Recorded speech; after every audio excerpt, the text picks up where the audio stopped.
राधे राधे, जय श्री कृष्ण। आप सभी का मेरे चैनल में बहुत बहुत स्वागत है। आज की वीडियो बहुत ख़ास होने वाली है। आज की वीडियो का बहुत ही महत्वपूर्ण विषय है जिसके बारे में जानकारी होना चाहिए। ये विषय है कितने प्रकार की धातुओं की मूर्तियाँ घर पर रखी जा सकती हैं।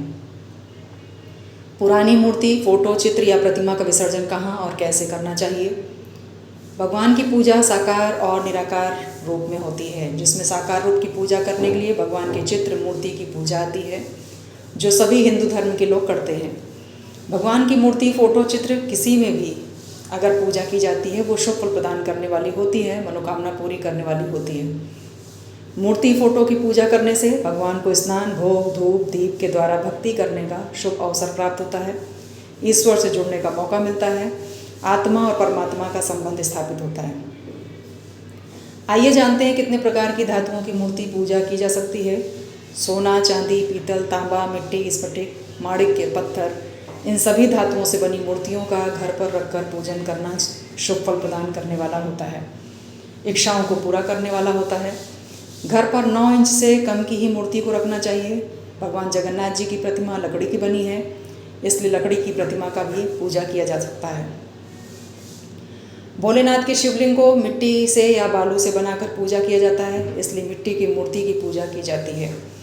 दिवाली पर मिट्टी के लक्ष्मी गणेश, हनुमान जी की मूर्ति स्थापित की जाती है, जिसे साल भर पूजा स्थान में रखकर पूजा की जाती है। अगले दिवाली पर नई मूर्ति स्थापित होने के बाद पुरानी मूर्ति को नदी में विसर्जन किया जाता है। मिट्टी या बालू का शिवलिंग बनाकर पूजा के बाद इनका विसर्जन किया जाता है।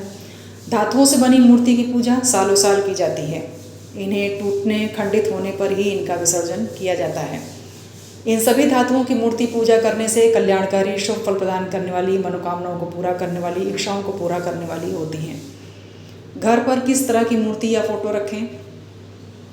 घर पर हमेशा सौम्य, शांत, अभय मुद्रा, वरदायक मूर्ति रखना ही अच्छा होता है। माँ दुर्गा के शांत स्वरूप की ही मूर्ति रखनी चाहिए। महिषासुर मर्दिनी, असुर विनाशिनी, रक्त पीती हुई दुर्गा जी के रौद्र रूप में काली माँ की तस्वीर, फोटो नहीं रखनी चाहिए। माँ दुर्गा का सौम्य रूप है, इनकी फोटो की पूजा की जाती है। नरसिंह तांडव करते हुए शिव, काल भैरव का विकराल रूप, महाभारत की फोटो, युद्ध क्षेत्र की फोटो, हिंसक पशु पक्षी, शिकार करते हुए जानवरों की मूर्तियाँ, फोटो को घर पर नहीं रखना चाहिए। अन्य किसी भी देवी देवताओं की इसी तरह की रौद्र रूप की फोटो, मूर्ति घर पर नहीं रखनी चाहिए। अभी दिवाली आने वाली है, सब नहीं जानते, लेकिन अधिकतर लोग को अपने पुराने लक्ष्मी गणेश को ले जाकर पेड़ के नीचे रख देते हैं। ऐसे में पुरानी मूर्तियों, फोटो का विसर्जन कैसे करें। अक्सर लोग जानते हुए या अनजाने में ही उनसे अपराध हो जाता है, जिसका दुष्परिणाम उनके जीवन में आता है। भगवान की मूर्ति, फोटो, चित्र की घर पर पूजा होने के बाद जब मूर्तियाँ पुरानी, खंडित या टूट जाती हैं, नई मूर्ति लाने के बाद पुरानी मूर्ति को लोग तिराहे, चौराहे, पीपल, बरगद, नीम के पेड़ के नीचे जाकर रख देते हैं। सकारात्मकता और मनोकामना के लिए जिस फोटो, चित्र, मूर्ति का पूजन किया गया, उसी के पुराने होने पर उसे पेड़ के नीचे या कहीं अन्य जगह पर रख देना ये ठीक नहीं है। ये मूर्ति का विसर्जन नहीं है, इसे मूर्ति का अपमान करना कहते हैं। जिस मूर्ति को अपने घर पर रखकर पूजा की विदाई भी अच्छे ढंग से होनी चाहिए।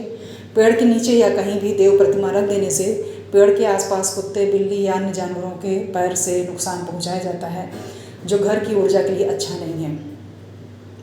जिस प्रकार अशुद्ध, अपवित्र अवस्था में मनुष्यों का देव प्रतिमा का स्पर्श करना वर्जित है, वैसे ही पशुओं और उनके द्वारा मूर्ति को क्षतिग्रस्त करना ये पाप है।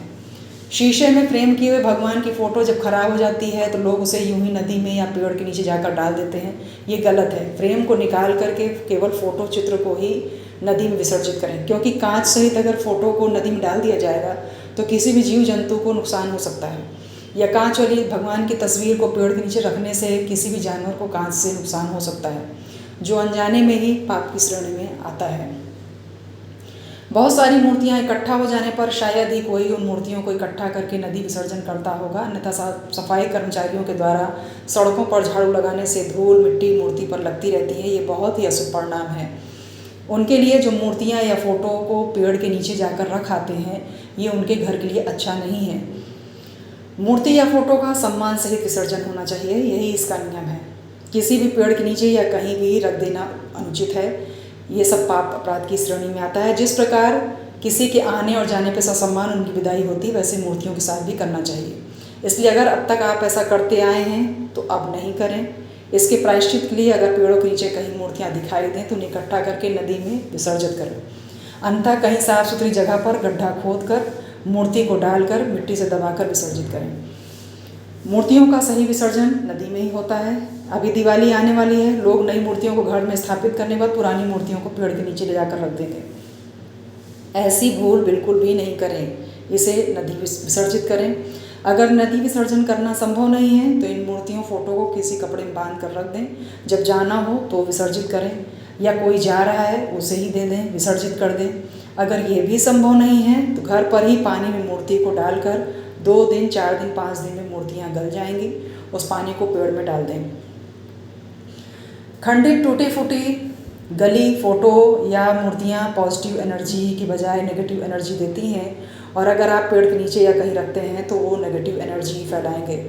मूर्तियों के रूप में हमारे ईश्वर हैं, जिनके प्रति हमारी आस्था, भक्ति, श्रद्धा जुड़ी हुई है। मूर्तियों का इस तरह से अपमान करने वालों को भी पाप है और देखने वालों को भी पाप लगता है, जिसका भुगतान भुगतना पड़ता है। जिस प्रकार आप अपने घर में काम के लिए समय निकालते हैं, उसी प्रकार जब किसी मूर्ति का विसर्जन या फोटो का विसर्जन करना हो तो अन्य पवित्र चीज़ों को भी इकट्ठा करके रख लें और उसके बाद एक साथ ले जाकर के उन्हें विसर्जित कर दें।